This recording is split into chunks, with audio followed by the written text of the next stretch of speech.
बिस्मिल्लाहिर्रहमानिर्रहीम अस्सलाम वालेकुम। औरतों के इत्काफ में बैठने का सही तरीका और इत्काफ के वज़ाइफ और मसाइल। औरत इत्काफ कैसे करे, औरत के लिए इत्काफ करने का तरीका क्या है, नियत कैसे करेगी, औरत किस जगह पर इत्काफ करे, औरत के लिए इत्काफ की हालत में काम करना कौन से जायज़ है। मसलन औरत इत्काफ बैठकर घर के काम काज कर सकती है या नहीं। औरत इत्काफ की हालत में क्या घर का खाना बना सकती है या नहीं।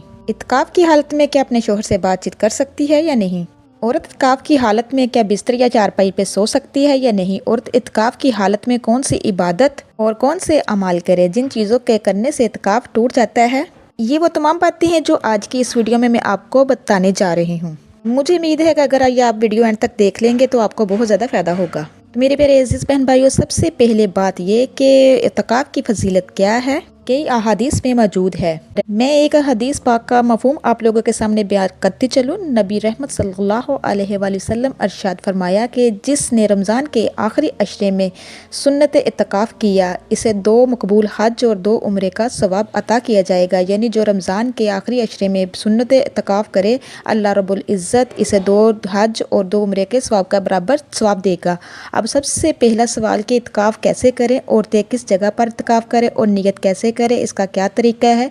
देखिए, अगर आप कोई इस्लामी बहन इत्काफ का इरादा रखती हैं तो इसे चाहिए कि वो 20वें रोज़े ग़ुरूब आफ्ताब से पहले यानी 20वें रोज़ा अफ्तारी से पहले इत्काफ की नीयत से बैतुल मस्जिद में दाखिल हो जाए। बैतुल मस्जिद इस जगह को कहते हैं जो इसने नमाज और इबादत के लिए ख़ास कर रखी हो। अगर किसी बहन ने कोई ख़ास जगह ना कर रखी हो, कभी किसी कमरे में पढ़ लेती है, कभी किसी कमरे में पढ़ लेती है, तो अब वो एक जगह को ख़ास कर ले। आज से वो मेरी बैतुल मस्जिद है, मैं इसमें नमाज और इबादत वगैरह करूँगी, तो वो इसकी बैतुल मस्जिद हो जाएगी। और 20वें रोज़े अफ्तारी से पहले इत्काफ की नीयत से वो वहाँ पर बैठ जाए। अब नीयत क्या है। नीयत दरअसल दिल का पुख्ता इरादा है। इतना इरादा कर लें कि मैंने रमज़ान के आखिरी अशरे में सुन्नत इत्काफ कर रही हूँ, बस इतना काफ़ी है। या फिर सुन्नत इत्काफ ये कह लें। नीयत करने के बाद वो ग़ुरूब आफ्ताब से पहले, ऐसा नहीं है कि अफ्तारी करके फिर इसमें जाकर बैठे। ऐसा करने से इत्काफ नहीं होगा। अफ्तारी वहीं पर बैठकर करनी है।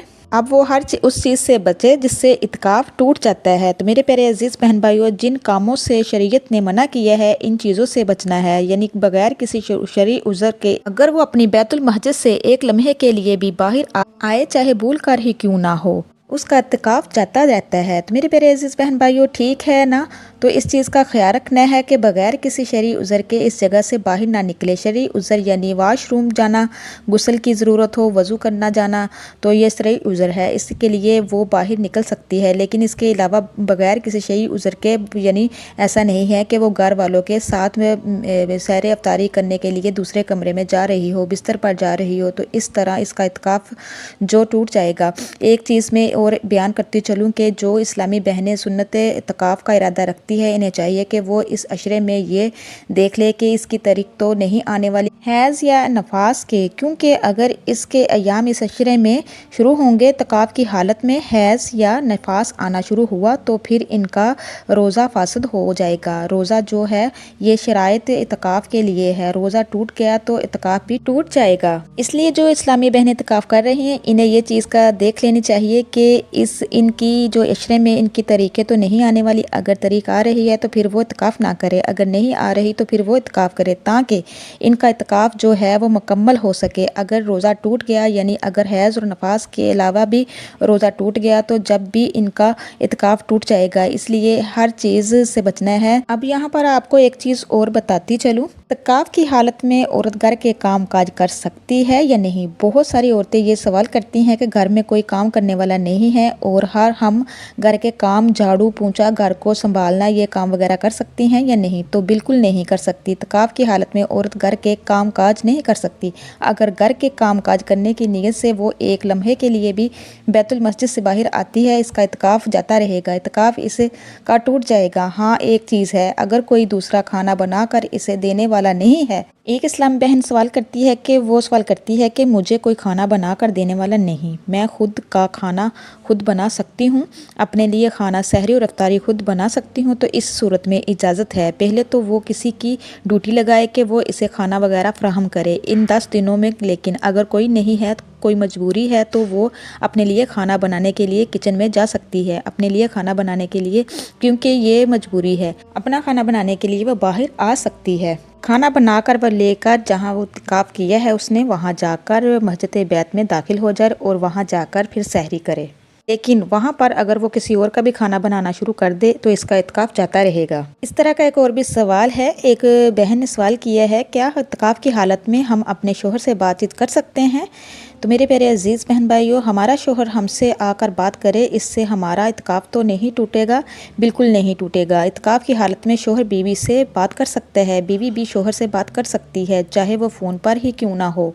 जिस तरह बहुत सी इस्लामी बहनें बताती हैं कि मेरा शोहर बैरून मुल्क है, इससे फ़ोन पर बातचीत कर सकती हूँ, बिल्कुल कर सकती हैं। ज़रूरत की बात आप करें, फजूल बातें ना करें, यानी घंटों आप फ़ोन पर लगी ना रहें। तो मेरे प्यारे अजीज़ बहन भाइयों, इन 10 दिनों में दुनिया से कट जाना और अल्लाह की चौखट पर अपना माथा टेक कर अल्लाह के सामने गिड़गड़ा कर अपने गुनाहों की बख्शिश तलब करना, या अल्लाह मेरे गुनाहों को बख्श दे, मैं जब तक गुनाहों की बख्शिश नहीं करवा लूँगा मैं यहाँ से नहीं उठूँगा, अपने लिए जन्नत हासिल करूँगा। ठीक है ना?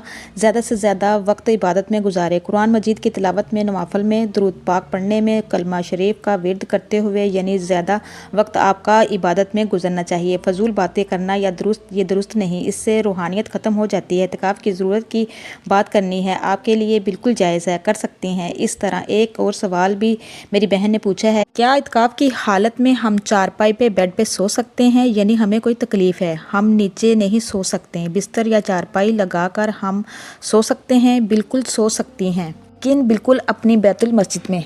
वो चारपाई और जो भी जिस पे आप सोना चाहते हैं, तो बेड हो बेशक, वो आपके बैतुल मस्जिद में होना चाहिए।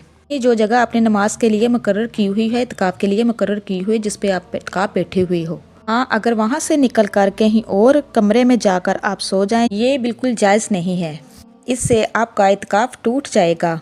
इत्काफ करते हुए इन ख़ास बातों का आपने ख्याल रखना है। इत्काफ का मकसद यही होता है कि जो 10 दिन होते हैं वो 10 दिन ऐसी जगह मुकर्रर कर दी जाती है जिस पे बस आप हो और अल्लाह की रहमतें हो, आप हो और अल्लाह का जिक्र हो। अगर हो सके तो सबसे बेस्ट ये है कि मस्जिद में जगह मिले तो मस्जिद में इत्काफ करें, क्योंकि फिर आपको किसी किस्म की टेंशन भी नहीं रहेगी। मस्जिद पुरसुकून जगह होती है, जहाँ शोर शराबा नहीं होता, वहाँ अल्लाह का जिक्र होता है, तो वहाँ इंसान खुले दिल से अल्लाह का जिक्र करता है, अपने गुनाहों की माफ़ी मांगता है, 5 वक़्त की नमाज भी एन टाइम मुकर्रर पे पढ़ता है। इसी तरह बहुत सी ख़वातीन ये भी सवाल करती हैं कि इत्काफ में सोना कितना जायज़ है। करें, सोएं भी, कोशिश करें, लेकिन ज़्यादा से ज़्यादा इबादत करें, क्योंकि ताक रातें हैं, इन्हें जाग कर ही गुजारें, क्योंकि एक मकसद का आखिरी अशरे में लैलतुल कद्र को पाना है। आखिरी अशरे की ताक रातें यानी 21वीं हो गई, 23वीं रात हो गई, 25वीं रात हो गई, 27वीं रात हो गई, 29वीं रात हो गई, ये 5 रातें जो है ये हमें जाग कर इबादत गुजार कर लैलतुल कद्र को पाने की कोशिश करनी चाहिए और दुआ करनी चाहिए कि अल्लाह हमें लैलतुल कद्र अता फरमाए। मुझे उम्मीद है कि आपको मेरी वीडियो समझ आ गई होगी। इसके अलावा भी अगर आपके जहन में कोई सवाल है तो आप मुझसे पूछ सकते हैं कमेंट करके, जैसे मैं ज़रूर रिप्लाई करूँगी। अगर आप चाहते हैं कि इस तरह की मेरी मज़ीद वीडियो देखना, जो मेरे चैनल पे नए हैं, मेरे चैनल को सब्सक्राइब कीजिए, लाइक कीजिए, शेयर कीजिए, जल्दी से बेल आइकन को भी ऑन कर दीजिए, वो इसलिए मेरी हर नई आने वाली वीडियो आप तक मैसर हो सके। अब तक के लिए इतना ही। अल्लाह निगहबान।